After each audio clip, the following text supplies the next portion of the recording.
Now guys, my friend recently has a case. The car did not start well in the morning. It could stall when driving, and in general it could either go to stall or not start. Appealed to the specialist, but not to avail. The damper was replaced, the nozzle were washed, the wiring with candles was replaced, the air meter was replaced, but everything was not pushed.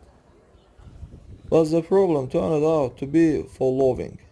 The battery of the automatic transmission has two wires, plus and minus.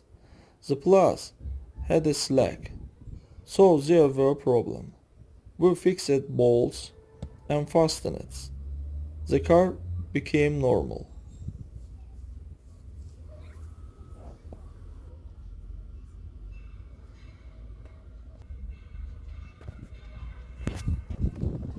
That's all guys. Subscribe to our channel and don't forget to put like.